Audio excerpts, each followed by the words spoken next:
The alarms blared across the training complex, war sirens that had not sounded in a century. Veterans snapped to attention. Commanders barked orders in guttural tones. Across the polished steel corridors of the Krix Dominion's Central War Academy, hundreds of recruits rushed toward the observation hall, claws and hooves hammering on the floor. The long-anticipated moment had arrived. The humans were coming. For generations, the Dominion's military elite had prepared for this day. Entire schools were dedicated to studying humanity's methods of warfare. The humans' chaotic adaptability, their impossible endurance, their terrifying emotional volatility, all had become the stuff of galactic legend. The Council had called them a natural disaster with skin. Every species that had encountered them had left the battlefield with new scars and a deep, unshakable respect. Today, the Krix intended to prove they were ready. General Vurash stepped into the observation hall, his long mandibles clicking with restrained anticipation.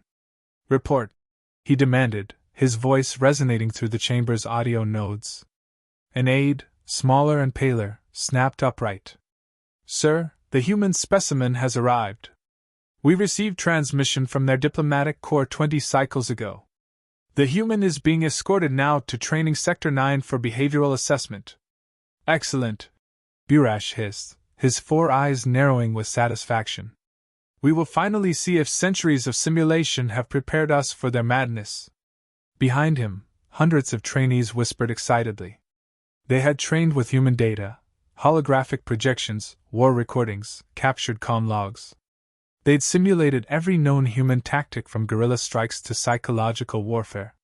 Some had even undergone human conditioning, brutal courses designed to replicate the chaos of Earth's environments.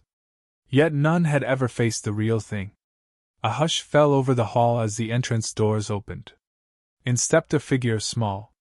Alarmingly small. At first, no one understood what they were seeing. The human was barely half a meter tall, wrapped in a puffy, brightly colored suit, with something sticky smeared across its round face. 2 wide eyes blinked up at the towering soldiers, full of unfiltered confusion and defiance. A single lock of hair stood straight up from its head, defying gravity and decorum alike. The child looked around at the silent assembly of warriors and announced loudly, "Where's my snack?" The translator drones paused, rechecked their linguistic databases, and confirmed the translation. Every alien in the room froze. General Vurash's mandibles parted slightly. "This is the human?" The aide double-checked the data tablet. "According to the diplomatic manifest, sir. Specimen human juvenile. Subclassification toddler. Age 2 Earth cycles." The murmurs began instantly, chittering, growling, hissing disbelief. "Impossible," one soldier muttered. "The humans mock us." Another snarled. "It's a deception tactic. They're probing our reaction." Vurash's lower eyes twitched. "Humans are known for psychological warfare. They send this small one to study us, to learn our weakness." The toddler, oblivious to the gathering tension, yawned loudly and plopped onto the cold floor. Then it began smacking the tiles with its tiny hands in frustration. "Snack," it repeated. "Now!" The sound echoed through the chamber like a tiny hammer of doom. Commander Yoltek, the Academy's behavioral analyst, leaned toward Vurash. "Sir, should we feed it?" Vurash stared. "Feed the human invader? Protocol 7A suggests placating unpredictable human behavior to minimize escalation." "Escalation?" "It is a child." As if on cue, the child let out a shriek so piercing it shattered 2 translator drones midair. The reverberation sensors lit up red. Several cadets covered their auditory membranes in agony. "By the Black Nebula!" Vurash shouted over the noise. "Silence it!" A medic approached cautiously, holding out a nutrient bar. The toddler eyed it with suspicion, then snatched it, bit down, and made a face of pure betrayal. "Yucky!" and hurled it across the room. The bar struck a power conduit. Sparks flew. The lights flickered. Several alarms triggered. The hall's automated defense grid, interpreting the sparks as a weapon's discharge, activated its suppression field. Bolts of containment energy flashed across the room, narrowly missing trainees as chaos erupted. The toddler, startled by the sudden noise and flashing lights, screamed again, louder this time. The scream hit a frequency that disabled half the audio sensors in the room. When silence finally fell, the hall was half dark, half smoking, and entirely stunned. General Virash's upper eyelids twitched violently. "So," he said through clenched mandibles, "the humans begin their assault through sonic warfare." Commander Yeltek looked at his melted datapad. "It's not intentional, sir. I think it's emotional distress." "Then their emotions are weapons," Virash growled. "We were not prepared for this level of unpredictability." He turned to the aide. "Bring containment units. And perhaps some snacks." The toddler was now lying face down on the floor, softly kicking its legs and muttering nonsense. A nearby recruit, trying to help, cautiously approached and extended a plush training dummy, shaped vaguely like a small creature. The child stopped crying, blinked, then grabbed it, and bit its head clean off. The recruit dropped the rest of the toy and backed away fast. The observation gallery above was silent, dozens of alien analysts scribbling notes, with shaking claws. The words, "potential bite-based offensive capability," appeared multiple times in their reports. Virash gestured to Yeltek. "Begin evaluation. We must learn its limits before it escalates again." Yeltek nodded nervously and approached the child, activating his holographic translator. "Greetings, human juvenile. I am Commander Yeltek of the Krix Dominion. We wish to learn about your species' combat responses."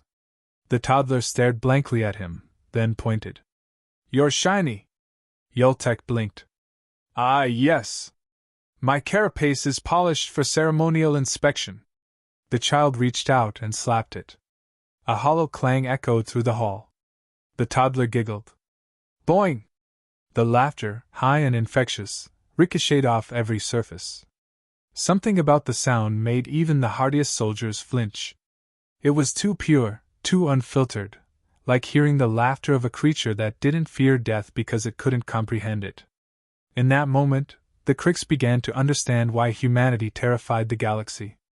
Not because of their weapons, not because of their strategies, but because they could laugh, in the middle of chaos.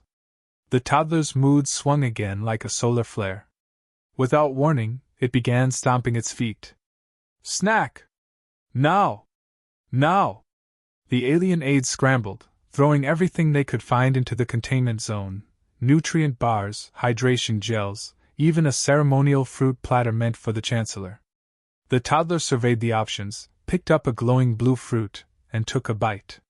Its eyes went wide. "Bubbles!"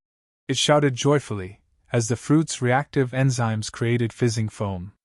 The child clapped its hands, delighted. The entire room exhaled collectively.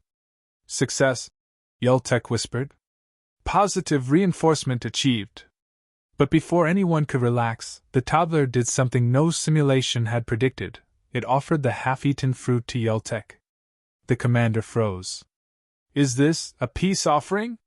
"It may be an exchange ritual," Virash said, intrigued. "Accept it. We must not offend." Yeltek reached out carefully, just as the fruit exploded. A harmless, sugary foam burst from the rind, coating both of them in sticky bubbles. The toddler laughed so hard it fell over. The alien stared. Virash's mandibles opened and closed several times. "They use humor as weaponized confusion," he muttered.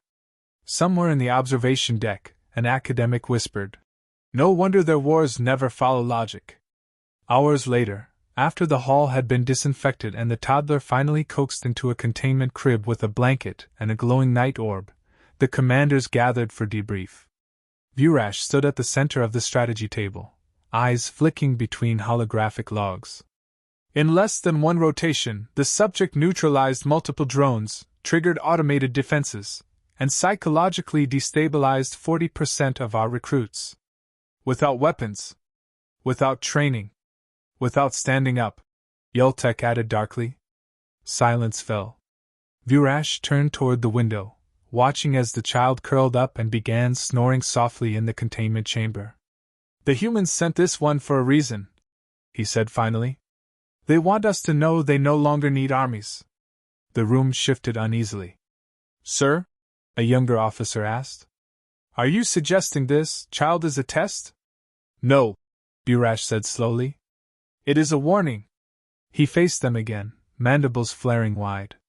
If their infants wield such chaos unconsciously, imagine what the adults are capable of by choice. A deep silence followed, broken only by the soft, rhythmic snoring through the observation feed. Somewhere, the toddler rolled over and murmured, Mine! Clutching the plush toy's head like a trophy. Every alien in the room took an involuntary step back from the screen. Commander Yultek swallowed hard. Permission to begin Phase 2 testing, sir? Vurash nodded. Proceed. But cautiously. We are standing on the edge of something far greater than war. He looked again at the sleeping child, its breath fogging the glass. This, he said quietly, is the calm before extinction. Outside, the stars of the Dominion burned cold and distant, unaware that their most feared enemy had just drooled on its own sleeve and rolled off its pillow. The containment bay was reinforced with alloys designed to withstand plasma artillery, meteor impacts, and high-gravity implosions. None of those defenses prepared it for a toddler with a marker. General Vurash stared at the observation screen in disbelief.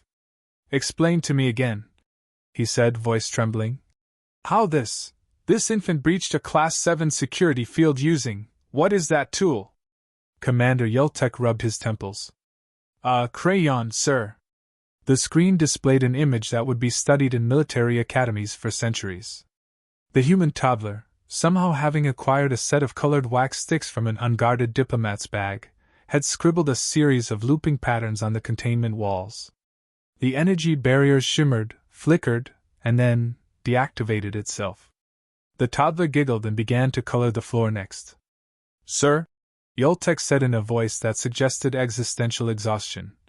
The crayon residue appears to interfere with the field's harmonic stabilizers. It's not an attack. It's art. Art that dismantles energy barriers? Vurash snapped. How do we fight a species whose offspring do this accidentally? He slammed a claw onto the console. Initiate Phase 2 testing. I want to see how this creature reacts to controlled stimuli. The toddler, unaware that a military council had just declared it a priority class subject, was currently attempting to eat the blue crayon. Blah! It shouted, spitting blue flakes everywhere. The technicians recoiled behind their terminals. Sir, the creature has ingested foreign material. Vurash narrowed his eyes. Observe. Perhaps it is testing for poison. The toddler began coloring on its own hand. Yultek sighed. Or perhaps it's being 2 years old.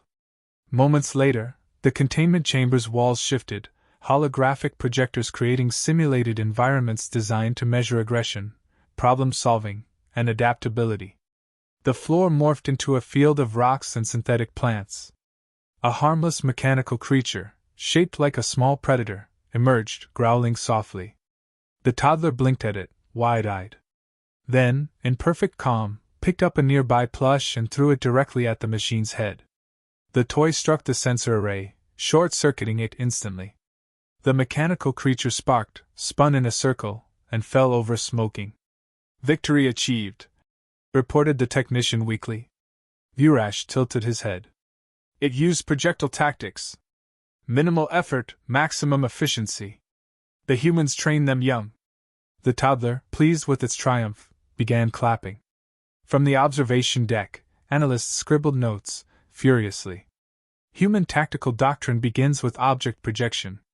Possible evolution of throw-based combat reflex. Emotional reinforcement detected post-engagement. Primitive yet effective motivation system. Sir, one aide said nervously. Shall we attempt psychological stimuli?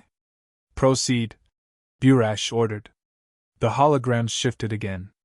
This time the environment became dark, stormy. Thunder rolled, lightning flashed. A recorded growl of a predator echoed through the simulated valley. The toddler froze for a moment, tiny shoulders tensing. Heart rate increased, Yultek reported. Fear response initiated. Then, from the shadows, a synthetic wolf-like construct emerged, snarling. The toddler's lower lip trembled, then it screamed. The sound wasn't just loud.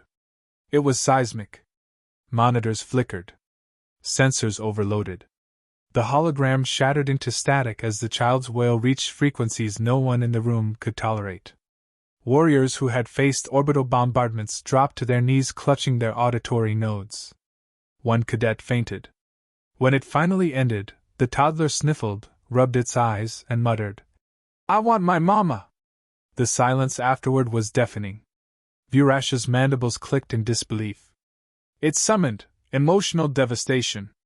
Yoltek, still clutching his ears, said faintly, "That wasn't an attack, sir. That was despair. Despair that disarmed 50 trained soldiers." Virash retorted, "You call that passive?" The toddler was now sitting quietly, staring at its reflection in the glass, hiccuping softly. The heart rate readings dropped back to normal. Virash turned to the gathered officers. "They channel raw emotion into physical force. Even their sadness destabilizes systems." He stepped closer to the observation window. "They are creatures of pure chaos bound by instinct and affection. If this is their young, then humanity's adults must be demigods of destruction." As if sensing his words, the toddler stood and waddled toward the glass. It pressed a tiny handprint against the barrier, leaving a smudge of blue crayon. Then it smiled. For a brief, disarming moment, every soldier in the room forgot their fear. The small human looked up at them with such innocent curiosity that it triggered something ancient in their instincts, a protective reflex buried even in their warrior biology. "Sir," Yoltek whispered, "it's engaging empathy responses. Across species." Virash blinked. "It's disarming us emotionally." The toddler giggled and waved. "Hi!" Half the room waved back before realizing what they were doing. Virash slammed his claws onto the table. "Focus! This is psychological infiltration." He straightened, mandibles clicking sharply. "Bring in the Crick's training beasts. If it can pacify one of those, I will consider the humans truly beyond comprehension." Moments later, the containment door opened, and a massive creature padded in, 12 feet tall, armored in scale-plate hide, with 6 eyes glowing amber. The beast was bred for one purpose: to terrify recruits. The toddler froze, eyes wide. The beast roared, shaking the walls. The toddler's bottom lip quivered. Then, it stomped its foot. "No!" The beast stopped mid-growl. Another stomp. "No!" To everyone's horror, the creature tilted its massive head, confused. The toddler pointed an accusing finger. "Bad doggy!" The beast whimpered. Across the observation deck, no one breathed. The toddler marched closer, hands on hips. "Sit!" The Crick's training beast, apex predator of the Dominion, obediently sat. The child grinned. "Good doggy." The analyst's datapads filled with frantic notes. Unknown dominance pheromone? Voice frequency control? Or parental mimicry conditioning? Yoltek exhaled shakily. "Sir, it tamed the beast." Virash's claws twitched. "That creature has eaten armored infantry. It just rolled over?" The toddler was now happily climbing onto the creature's back, patting its scales. "Doggy soft." "Sir," Yoltek said quietly, "this is no longer combat testing. This is diplomacy of some kind. Instinctive empathy mixed with dominance assertion. It's rewriting the beast's behavior code by example." Virash turned away from the window, muttering, "I trained my armies for centuries to understand human warfare. I should have studied their parenting manuals instead." The toddler began humming a tuneless song, swaying atop the beast. The creature, once feared across the galaxy, now purred like a content engine. "Commander," Virash said, "observe carefully. This affection warfare may be humanity's ultimate weapon. They conquer by bonding." "Affection warfare," Yoltek repeated weakly. "Sir, are you suggesting love is a weapon?" "I'm suggesting everything they do is a weapon." The toddler suddenly pointed at the observation deck. "Come play." The soldiers flinched as though struck. No one moves, Burash ordered sharply. It's inviting us into its territory. Sir, Yultek whispered. I think it just wants friends. Exactly, Burash hissed. That's how it starts. Hours passed. The toddler eventually dozed off atop the beast, one tiny hand still gripping a patch of scales. The creature didn't move, as though terrified to wake it. In the command chamber, officers reviewed the footage with reverent silence. Observe, Burash said, gesturing at the sleeping pair. It dominates the apex predator through emotional manipulation and tone modulation. No violence. No weapons. And yet absolute control. He turned to the war strategists. You have all trained to fight soldiers. This, he pointed at the screen, is something else entirely. The humans do not train for war. They raise it. Yultek cleared his throat softly. Sir, there's something else. He played a slowed-down segment of the earlier footage. During the toddler's tantrum, faint electromagnetic spikes had registered across the room's sensors. The child's emotions correlated with energy fluctuations, enough to disrupt nearby power fields. It's not just noise or mimicry, Yultek explained. Their emotions alter the environment. Anger, sadness, joy, all produce measurable energy shifts. It's minor now, but if it grows with age. Burash's mandibles parted. Then adult humans are walking singularities of emotional force. The chamber went still. Then the comms crackled. Sir, a voice reported. The human has awakened. On the screen, the toddler sat up groggily, hair sticking in every direction. It looked around, spotted the camera, and grinned. Doggy hungry, it declared. The Crix beast tilted its head. The toddler pointed at a nutrient dispenser. Eat, doggy. The machine beeped obediently and dispensed rations.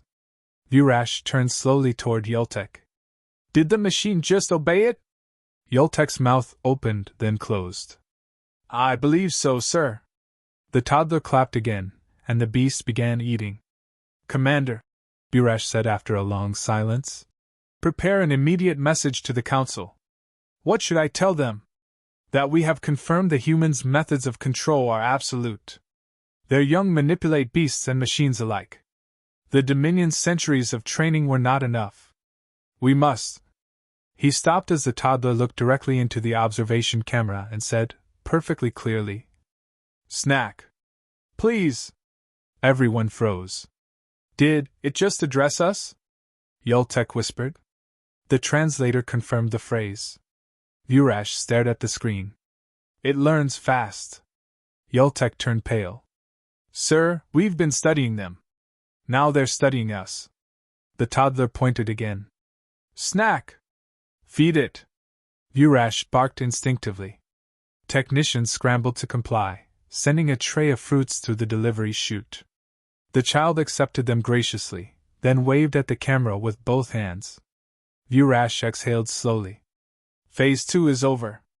I see now why they sent it. Why, sir? Yultek asked. Burash's gaze hardened. Because to fight humanity, one must first survive their children. In the containment bay, the toddler and the beast shared their snacks, both happy, both content, while outside, an empire's greatest generals realized their understanding of warfare was obsolete. And somewhere, light years away, on a small blue planet, a human mother sneezed, checked her wrist communicator, and muttered, They better be giving him his nap on time.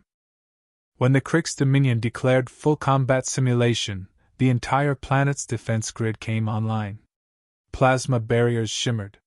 Orbital drones hummed in synchronized orbit. The atmosphere crackled with charged ions as 1,000 monitoring devices locked onto one tiny lifeform. At the center of it all, in Containment Chamber Alpha, the human toddler sat cross-legged on the floor, trying to balance a piece of fruit on its nose. General Burash stood before the observation glass, armored from neck to claw tip. Begin simulation, he ordered. Sir, Commander Yultek said uneasily. Perhaps we should. Do it. The chamber's lights dimmed as the environment morphed into a simulated war zone, crumbling ruins, flashing lights, thunderous noise. Drones swarmed from above, mimicking predator movements. Explosions rumbled through the holographic terrain. The toddler blinked. Too loud. The first drone swooped. The toddler shrieked. Sensors overloaded instantly. Power surges rippled across the command deck. Every control station flashed red. Sound intensity at 176 decibels and climbing, shouted a technician. It's resonating with the chamber walls. Silence it, Vurash roared. We can't. Sir, the resonance is feeding back into the system. The toddler's wail rose higher, vibrating through the facility. Shield generators began to flicker. Drones fell from the air, crashing one after another. The sound wave had frequency matched the containment field, a perfect destructive harmonic. Yultek clung to his console. Sir, the human's emotional output is creating a cascading collapse. Impossible! Vurash shouted, but even he had to grab a support pillar as the lights exploded overhead. The toddler's scream broke into sobs, the kind that came from somewhere primal, a sound of total betrayal and frustration that defied logic or mercy. And the universe itself seemed to flinch. Inside the chamber, the simulated sky flickered between storm and sunshine, the system unable to decide what reality should be. The toddler's emotional chaos was rewriting the holographic field's energy signature. Sir, cried a voice. It's neural patterns fluctuating across 3 frequencies at once. It's controlling the simulation. The child sniffled, hiccuped, then shouted. Stop it! The war zone vanished. The chamber instantly shifted to an image of green grass and blue sky, a perfect earth meadow. Everyone froze. She reprogrammed the environment, Yultek whispered. Through emotion. The toddler's sobs quieted as it looked around the peaceful field. The holographic birds chirped. The beast, still stationed nearby as emotional support, padded over and lay down beside the child. The toddler hugged its scaly snout. Doggy safe. The entire Dominion War Council stood in stunned silence. One aide murmured. It stopped the war simulation by imagining peace. Vurash's voice was a whisper of awe. They weaponized empathy as easily as anger. Sir, another officer said, trembling. If adult humans can do this consciously, then no empire stands a chance. Vurash finished softly. But before anyone could breathe, the chamber lights dimmed again. The power grid across the entire facility flickered. What now? Vurash snapped. A technician shouted. The human's energy field isn't stabilizing. Emotional waves are spiking again. Anger response detected. Inside, the toddler was glaring at the projection wall. Mama! It shouted. Where's Mama? Yultek went pale. Oh no.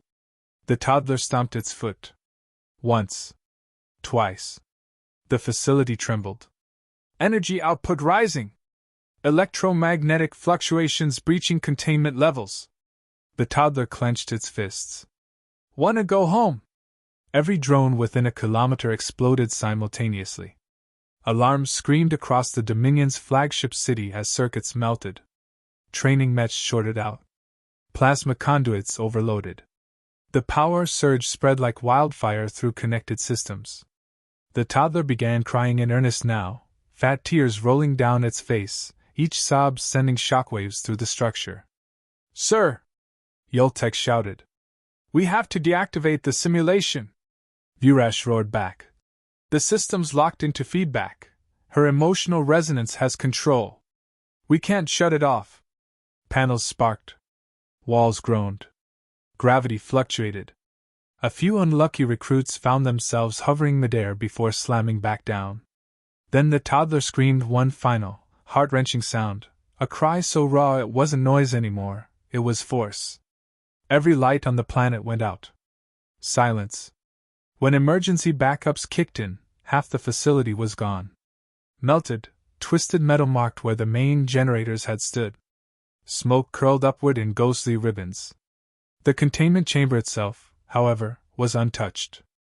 Inside, the toddler was curled up asleep in the arms of the giant beast, thumb in mouth, face streaked with tears. The meadow still shimmered faintly around them, self-sustaining on the child's residual emotional energy. No one spoke for a long time. Finally, Yoltek whispered, "That was a tantrum." Virash stared at the screen with hollow eyes. "That was an extinction-level event." He turned to the others. "We have simulated every possible threat, black holes, supernovas, antimatter storms, but never this. Never emotional omnipotence." One analyst murmured shakily, "Sir, permission to suggest we surrender?" Virash blinked. "To a sleeping child?" "Yes, sir." The general looked back at the image on the screen. The toddler's chest rose and fell softly, utterly peaceful now. The beast purred beneath her, tail twitching protectively. The holographic sun warmed their faces. He lowered his head. "Agreed." An hour later, a delegation from the Dominion High Council arrived, summoned by emergency broadcast. They entered the observation deck and froze at the sight. "What in the stars happened here?" the Chancellor demanded. Yoltek gestured weakly at the screens. "The human child, won? Won what?" "Everything." The Chancellor looked skeptical, until she saw the data logs. The readings were impossible, energy output levels higher than any known weapon, all triggered by emotional stress. "She achieved field dominance through distress," one scientist explained shakily. "Our equipment couldn't survive her sadness." The Chancellor stared at the sleeping figure. "And this is only a child? Barely able to speak," Virash said grimly. "Barely conscious of what she's done." The Chancellor's mandibles twitched in awe. "The humans could end civilizations by daycare." The toddler stirred, rubbing its eyes. "Oh," Yoltek murmured. "She's waking up." The aliens collectively braced. The child yawned. Looked up. Spotted the observation window. Then smiled sleepily. "Hi!" The War Council exhaled as one. The Chancellor, surprisingly, crouched toward the glass and spoke softly. "Hello, little one." The translator relayed her tone. The toddler blinked, then held up her arms expectantly. "Up!" Everyone froze again. "She's requesting elevation," Yoltek said carefully. The Chancellor hesitated. Then, perhaps guided by ancient instinct rather than reason, she pressed the console and deactivated the last safety field. The chamber door hissed open. Gasps filled the air.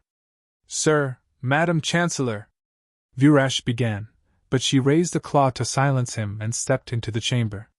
The toddler, seeing her, smiled brightly. "Hi," it said again, toddling forward. The Chancellor looked down at the tiny creature that had just brought an empire to its knees. Her carapace gleamed in the artificial sunlight.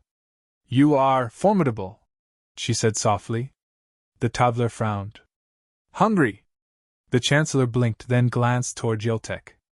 "Get food. Now." A plate of fruit was hastily delivered. The child accepted it cheerfully and began eating, humming as she did. The Chancellor crouched beside her. "You destroyed half our world systems today," she said, voice trembling between fear and awe. "Why?" The toddler tilted her head. "Scary noises." "No, Mama." Silence filled the chamber. The Chancellor slowly stood.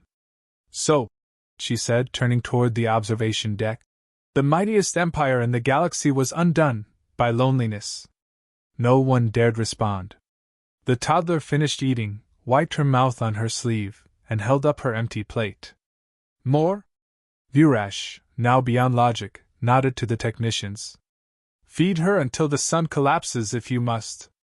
Yoltek leaned close to the general, whispering, "Sir, if she's capable of this now, what happens when she learns to speak properly?" Virash didn't answer immediately. He watched as the toddler reached out and patted the Chancellor's arm. "Nice bug," she said sweetly. Half the room fainted. "Sir?" Yoltek pressed again. Virash exhaled slowly. "When she learns to speak properly," he said, "we'll start calling her commander."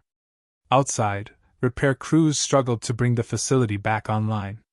Power lines sparked. Systems rebooted. But deep within the War Academy, the galaxy's most fearsome warriors had collectively realized the truth. No weapon, no strategy, no empire could match a human child mid-meltdown. Because while other species trained for war, humanity survived chaos, and their children were born masters of it. The toddler, now fully recharged, toddled toward the sleeping beast and tugged on its snout. "Play," she commanded. The beast's massive tail wagged once and nearly broke the wall. The Chancellor barely dodged.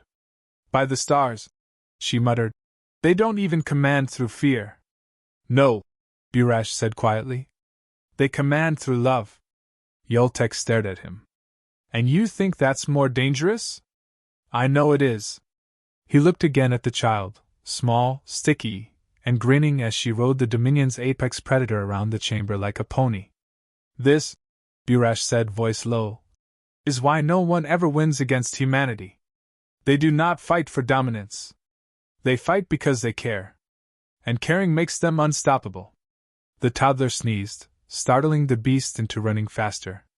"She sneezed," Yoltek said flatly. Burash nodded grimly. "And somewhere, another power grid just went offline." The control deck of the Vraxian War Simulation Dome looked like it had been through an orbital strike. Shattered hollow panels hung like limp glass, lights flickered in emergency orange, and an entire squad of elite instructors, the supposed pinnacle of interspecies combat intelligence, were huddled under desks, whispering prayers to their chosen pantheons. On the main floor, the toddler sat cross-legged, tears streaked across his cheeks, a small snot bubble pulsing under his nose. His stuffed dinosaur had been repaired with a hastily replicated patch of nanoweave cloth, mismatched in color but whole again. The beast units that once obeyed centuries of conditioning now lay in a ring around him, dozing lightly. The titanic sand serpent's breathing rumbled like a distant drumbeat. The Terran rhino analog softly nudged the child's shoe with its horn, as though guarding him from nightmares. And in the middle of it all stood Captain Mira Halverson, human combat liaison, Earth's representative, and currently the only one who looked both horrified and exasperated. She pinched the bridge of her nose and muttered, "Of course. Of course this is how first contact combat exchange ends. Not with war. With a nap time." The Vraxian High Marshal peeked out from under the debris of his podium. His scales had dulled several shades in terror. "Captain Halverson," he hissed, "is this typical of human young? This level of annihilation?" Mira looked over the devastation, the bent simulation walls, the melted alloy doors, the claw marks from beasts that had once been gods of their ecosystems, all subdued by the emotional gravitational field of a single, furious toddler. She shrugged. "Pretty standard for a bad day. You're lucky it didn't involve sugar." The Marshal blinked slowly. "What is sugar?" "You don't want to know," she said. Hours later, the aftermath was still being catalogued. The Galactic Federation's best xenopsychologists sat with translators, studying the data feeds.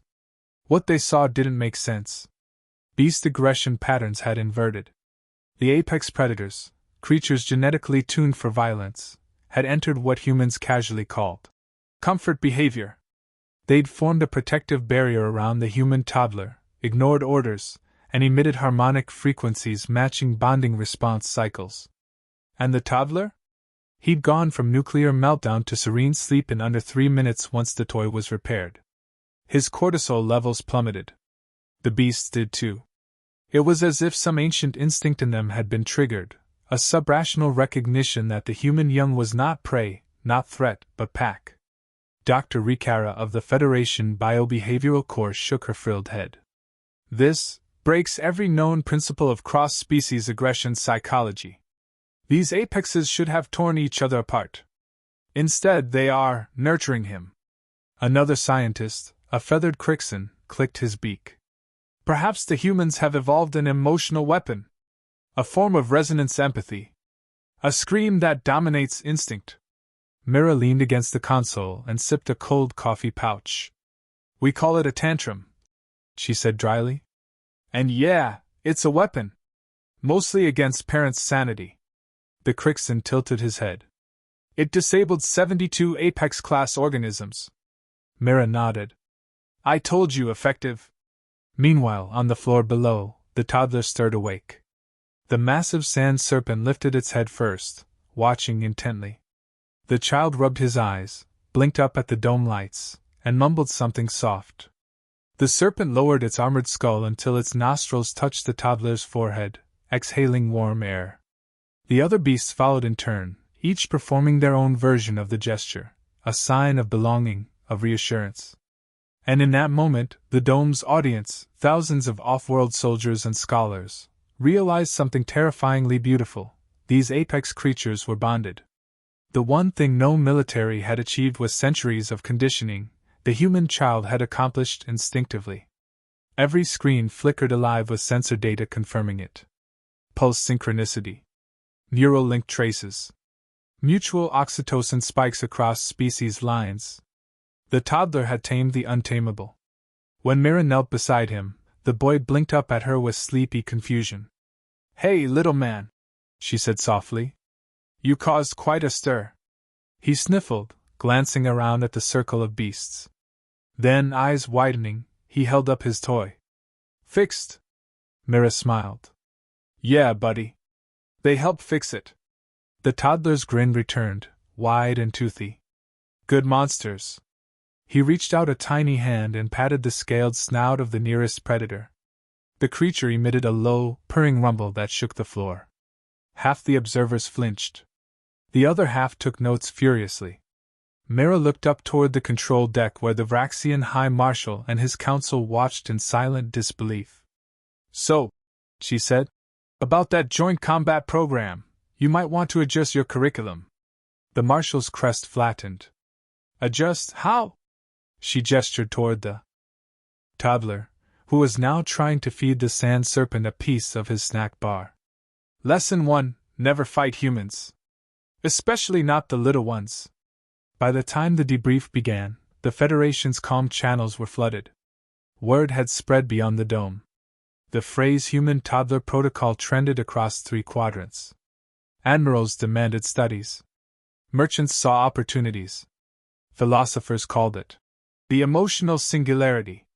Theories abounded, some scientific, some spiritual. One alien theorist argued that humans were descended from universal caretakers, an ancient species that imprinted safety through chaos. Another suggested that human children emitted subconscious neural fields akin to pack-bonding pheromones. Humans just called it being loud, sticky, and impossible to reason with after nap time. Myra's personal report became the most downloaded document in Federation history. Observation: human juveniles possess a paradoxical combination of vulnerability and dominance.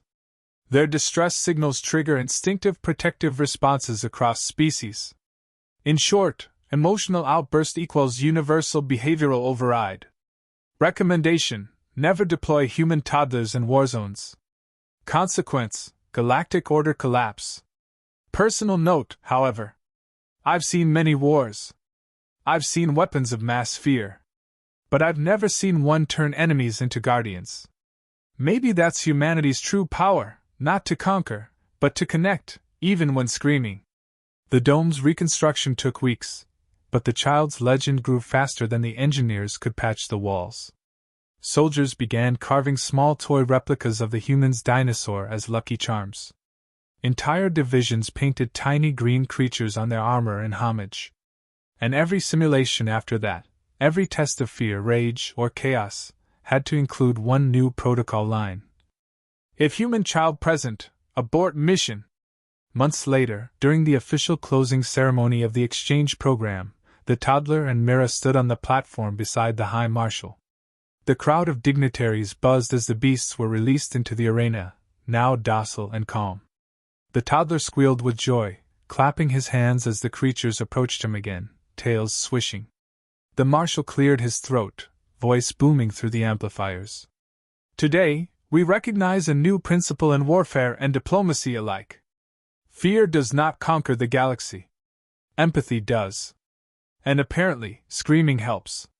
Laughter rippled through the crowd. Even Mira cracked a grin. The toddler, hearing the noise, decided to join in, by letting out a high-pitched giggle that turned into an ear-piercing shriek of excitement. Instantly, the beasts perked up, forming their protective ring again. The marshal froze. He's doing it again. Mira chuckled. Relax. That's a happy sound. The marshal's eyes darted nervously to the data monitors. Are we sure? She smirked. Not even a little.